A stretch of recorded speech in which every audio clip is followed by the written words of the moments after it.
Hey, good morning, good evening, good afternoon, wherever you are. Welcome to Dreamy Dreamland with your Sensei Alba. That's me. We out here to tell you a story. And I've been watching the news. I'm at a friend's that has Wi-Fi, so I've been able to look at what the news is saying. And the news is saying basically the same script. Donnie is so incompetent. He's such a moron. All the people around him are putting heads. Well, he says something, the market crashes, rich people buy it at the bottom. He says, "Oh no, I'm going to take that back." The market goes back up. Now, this is about the 20 something time that he's done this, and um, that's not good for the economy in the long run. It's not good for the salient essence of our country. Plus, he's kind of just taking apart those elements of what we thought was democracy here, the separations of power, and basically he's just taking them to the woodshop. And he's taking thousands of people out of the bureaucracy and putting in sycophants who will kiss his ring, bend it their knee, and so we are really heading into a very strange pickle. And then you look at around the world, and I was never a big fan of our government, but USAID, USAID or AID was basically feeding about 30% of the world's starving population, and now it's not, and so these people are really starving. And we are supporting governments that are having wars against their own people, and basically going after their neighbors, and we are basically supporting that and creating it in a way that makes people um, not, you know, not everyone liked in the United States, but we had a position of power, and I would say that we're not going to have that position.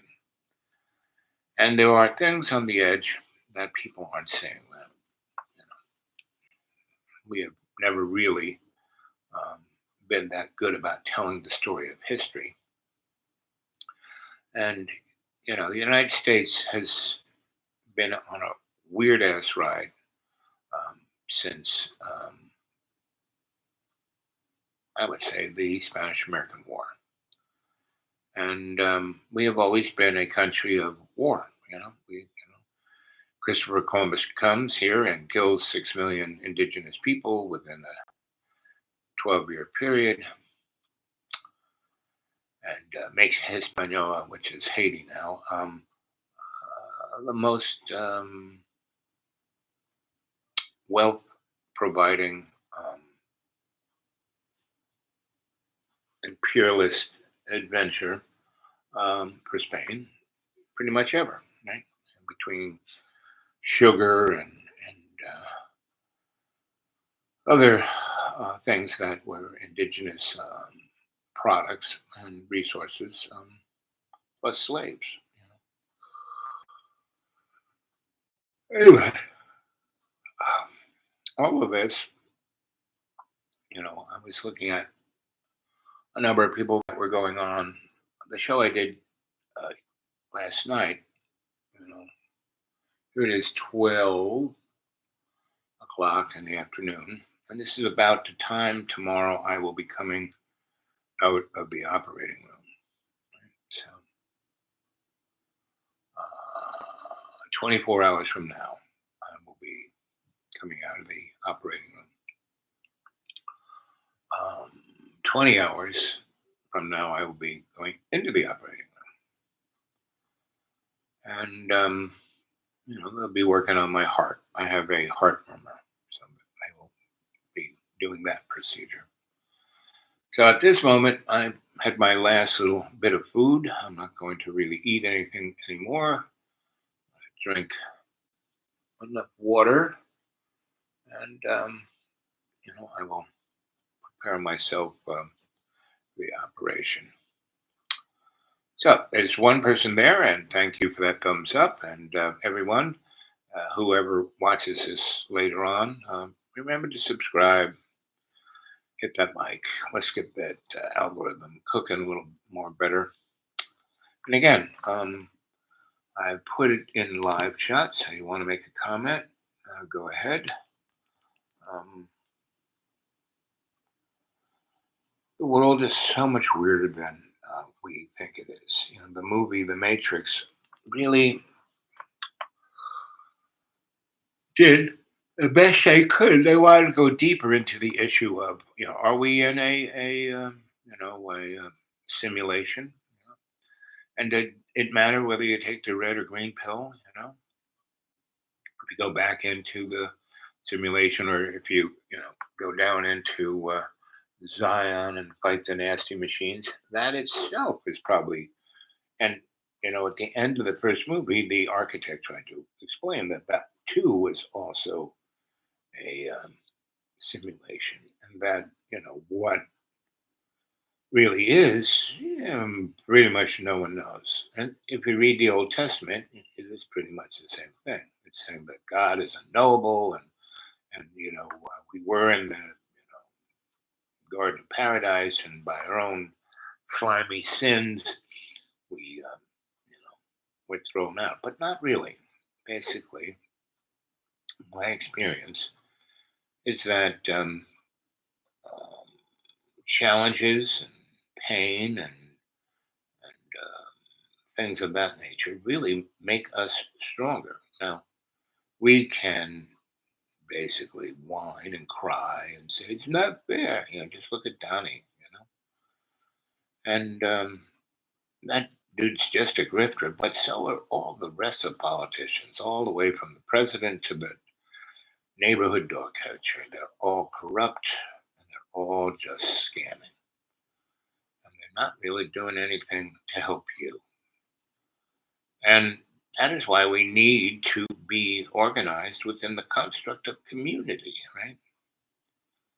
And I was at a church event the other day, and I go to the church after the ceremony, not for the Bible study, like for enlightenment.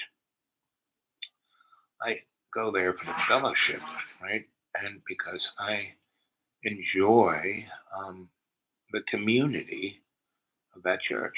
Now, those people have known me for 20 plus years, and they've known that I've always been there to think outside the box for them, and that I'll start talking about something and saying we got it like the. And I said, guys, the rich people, the mob is coming in here, buying up everything. The world that you knew is not going to exist, and we have to step up and be a political pressure against it. But no, oh, that'll never happen. Everything always stays the same. The church has been here 125 years. Blah blah blah blah blah. Well, sorry, that's not happening. And so the people who think they're better off, they have that sensibility of entitlement. That who are here, who grew up here. Oh well, it's okay if those rich people come in. I'll get a job. I'll be part of the inside. I'll be part of the club. Not really. And as George Carlin said, it's a very small club, and you're not part of it. And so, what we have to do is build our own constituency, right? Be our own representatives. And I've been in communities that have done that. Ithaca, New York did that in 1988 when suffering from the savings and loan collapse, the large corporations tried to come in and take their properties and turn it into a toxic waste dump, right? And the people said no.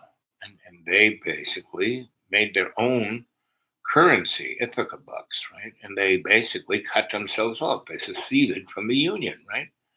And they, why you'll never get gasoline from us. You'll no more TV from you. Everyone traded VCR tapes, you know. Everyone got into like contra dancing and doing art and cultured things and making stuff and trading it and basically getting to know their neighbor to the point where everyone was having sex with each other, right? Sex is, people have lost understanding. You know, there's an X chromosome and a Y, right? And there's men and women. There's sex and gender. Now, sex is there to do one thing: propagate the species, right? But gender is a gradating scale, right? And so um, people have to realize that, yes, you know, within the construct of sex, for reproduction, you need a guy and a girl. But to have sex, and sex was made fun to motivate people, because if sex hadn't been fun, um, we wouldn't be here. Nobody would have children, right? And so it's like my parents; they should have never been parents. They had 6 kids, and they just did it because they were screwing all the time, right? When I went back to my parents from my grandma's before we moved into the bigger house, um, we were in this little thing, and even the bigger house, my brother and I were upstairs, so we didn't quite hear it. But my sister, they were downstairs, and they just had a wall between my parents and and when my parents really got going, even us upstairs could hear them banging away, because my mom was a real screamer and my dad was like a real gorilla. So it wasn't quiet. And that's why we had so many kids. So the bottom line is balance, right? Being in um, love's co creation.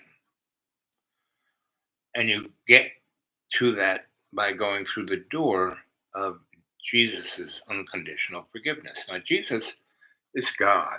He's not God's son. It's not like God Jr. No, that's God. Just in the physical representation. Because up until then, God always appeared as a burning bush or something, and pretty much like I talk to God all the time, right? Now he doesn't go, "Hey, Al, yeah, how you doing, boy?" No, I don't get a voice. But what I do when I talk to God is called prayer, and it gives me the ability to look at the situation, right, from more than one point of view, more than my point of view, right? And that's what talking to God is about, right? And that's why we read the Bible. It's not like it's a law book, but that's what it's been turned into. Liturgy, it's a legal thing. It's litigation with God, and that's a joke, because there is no litigation with God. There is no like burning incense and that'll make things okay. Or I mean, I wired this church in Lynchburg, or it was between Lynchburg and Rustburg in Virginia. And it was a growing, not quite, it probably had, I don't know, 600, 700, 800 people in it until they expanded their church. And they had a really nice, instead of a bathtub to get, baptized in, it was like a, nice little swimming pool there in the church.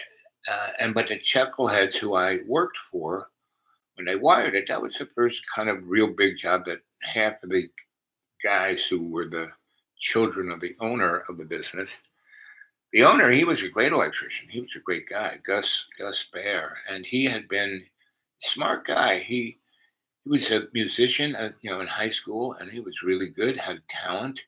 And so he said, "Well, I'm not going to, my dad's an electrician. He wants me to follow in his footsteps. I can always do that." And he spent like almost 15 years out there, and he, was such a good musician. He was basically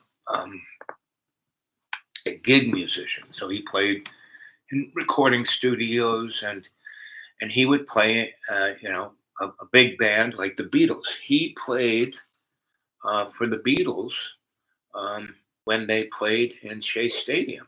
He's part of the backup band of that, right? So, I mean, so in his basement, um, his man cave, he had like 50 Stratocasters and you know handmade electric guitars that he played for every you could imagine, um, and these people loved him, and gave him a guitar with their name on it and got a picture. And so he had all these pictures of all these famous people and all these amazing guitars. When he died, the first thing his bitchy daughter-in-law, who was like the bookkeeper, she fired me immediately, and then just threw out all his stuff. I mean, those guitars were probably worth $1 million. Anyway, so she threw all of that out, and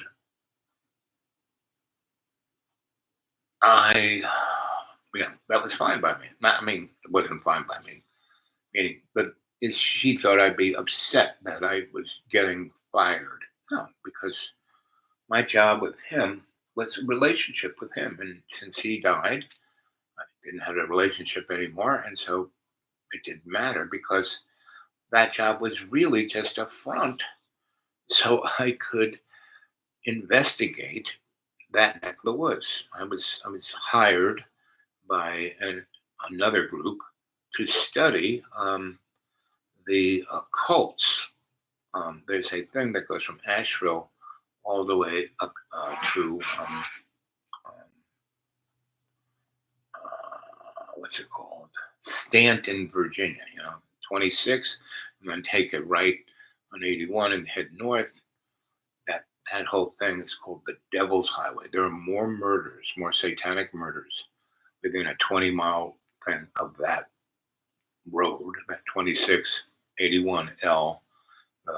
It's probably 300 miles because it's about from Asheville to 81. It's probably 150 miles, and from there to Stanton is probably 200 miles or less, so somewhere around 300 miles. And it's kind of the Blue Ridge is on one side and the Appalachian is on the other side. And anyway, so I kind of went up there, and I found this one guy who was a cult leader. He was in Asheville, and he bumped into me, and I had my little mystery school going on, and there was a coffee shop in downtown Asheville called Bean Streets, and Richard and his wife were New Yorkers, right? And so I'm a New Yorker, and when he first started, he was like one of the first guys to really have something other than different downtown, right? Because there's really only two restaurants in all of downtown Asheville. Now there's 8 zillion, but anyway, and it was the place to hang. And so I said, Richard, I want to read palms in your coffee shop. Oh, sure, that sounds cool. Yeah, yeah. So I did, and that's kind of where I recruited my mystery school students. And also, I was over at UNCA, and I found a bunch of kids there, and we started a thing called the Freely Inquiring Society. And this is in the 90s. 91 is when I showed up there. And those kids were really, really great. And so I had a nice group of about 18 students who were really smart, sensitive. We did, basically Indian ceremonies because the Cherokee were there. There was a lot of other tribal folk in that neck of the woods, and then I sussed them out, and we, built a community. So anyway, I was I left Asheville to do this study, right? Because I'd stayed there, and Asheville was one of those interesting little microcosms that allowed me to look at what was going on in America by just being in that place. And it was loads of fun, and we did a lot of great stuff. And I have so many stories from that time, that 10 years, and I still have a lot of good friends there. But it has become such a hipster jungle. I mean, when I was there the population was about 11,000 people. Now it's a quarter million, right? And they just, it's like an ant farm, you know. And the mob has come in and taken it over, and they have just covered all those mountains. And so they're finally getting around to where I'm at right now. So in Lynchburg, there was, I worked for you know, Gus, and basically we built this thing, and the guy, I met him in electric shop. How I got these gigs is I would just go. I wouldn't go to Lowe's. I would go to wherever the real electric supply house was. That had a real counter, had a coffee urn, and a popcorn machine. I mean, that's when you know you're in a real supply house. Anyway, so I went into this place and I would just, eat popcorn and talk to people. And whenever an electric, we talk electric, oh, how you, what's, and the guys who were at the counter, they kind of knew stuff, but they weren't real electricians. So I just hang out and eat popcorn, and I make their day. People come in and have a question, and I said, well, if you could do this, and how about a 1940 switching box, and and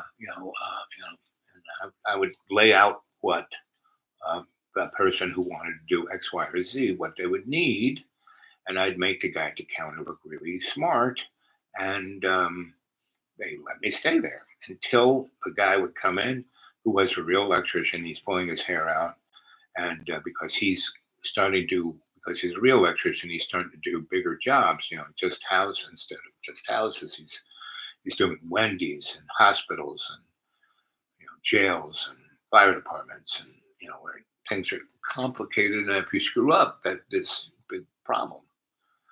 So he hired me. I said, I'm a real electrician. I could really help you out because I can, you can't be in more than one place at one time, but I can go around all your jobs and make sure these guys have all the right materials for them.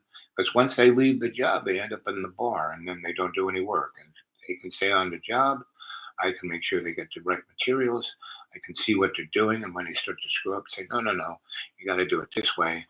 And then also I can, I'm really great at terminating. I'll do all the panels, I'll do all the controls. I'll make it look really good. So when the inspector shows, they just open up that first big panel. Oh, wow, this looks like a piece of art. Yeah, the rest of the job must be great. So for sure, no problem.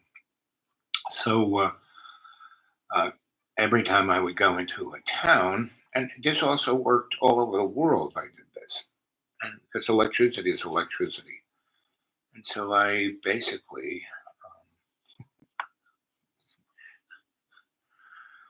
checked things out, and this gave me the cover because these jobs would be all over counties and states, and I would get to see what I'm looking for.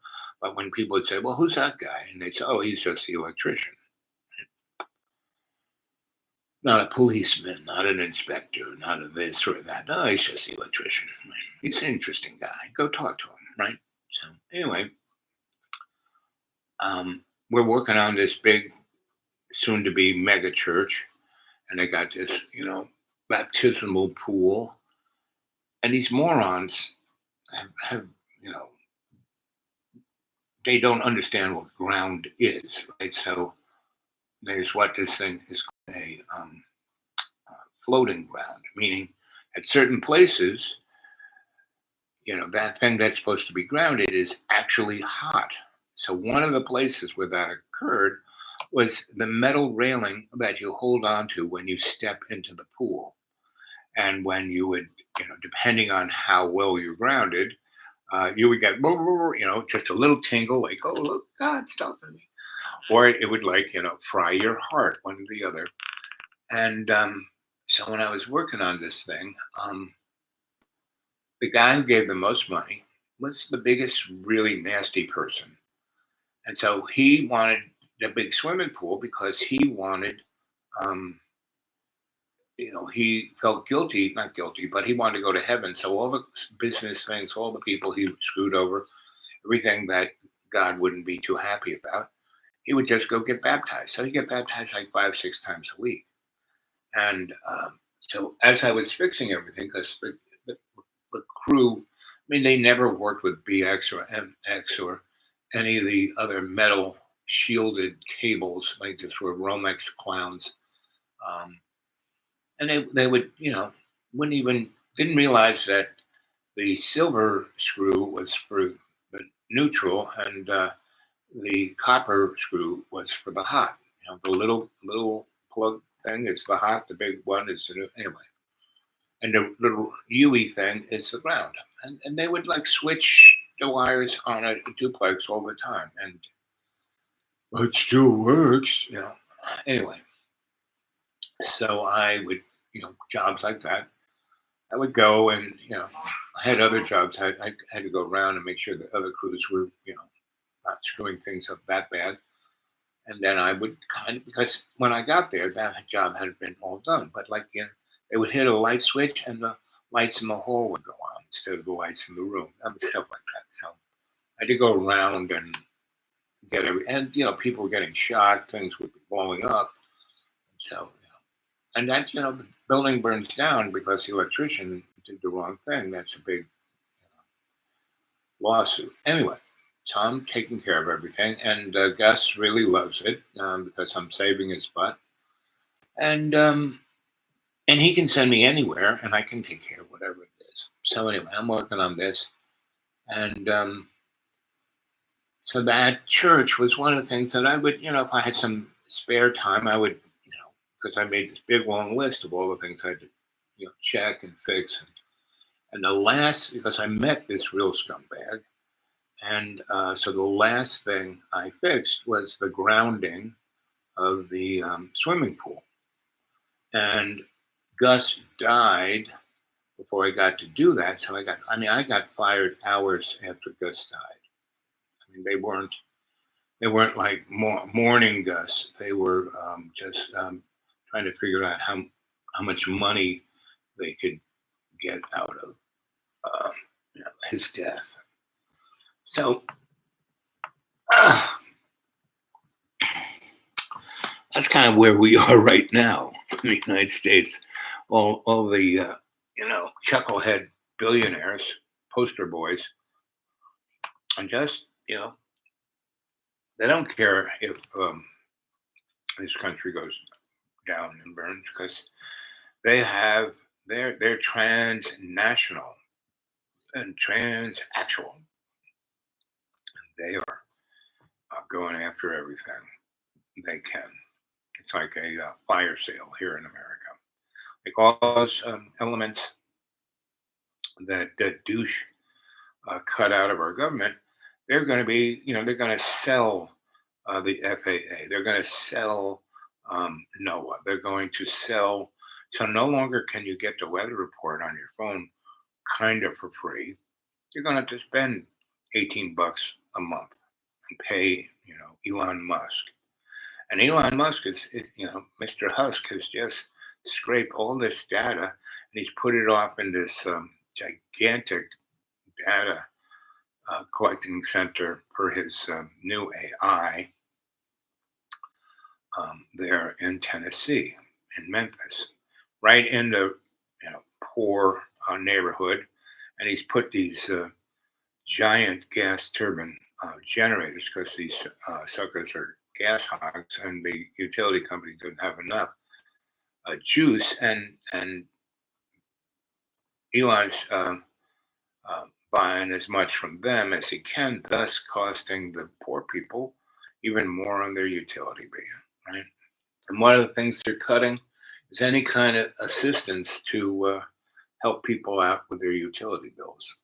So anyway, and that's when we switched from being public utility to being privately owned, one of the things that was agreed upon is that poor people would get some assistance. So anyway, because I remember when electric bills were $7 a month. Now they're like average about 50. So here we are. And what do you think? And the show has been going on now for 27 minutes. And there's nobody watching. And I think I'm just going to go right now. But I'm going to be back later this afternoon, right, in about an hour or two. So it's 12:30. So about 2 o'clock, I'll do another show. And maybe I'll do one at 10 or 9 or 8. Anyway, so that's it. So again, say a little prayer for me, and I'll catch you later.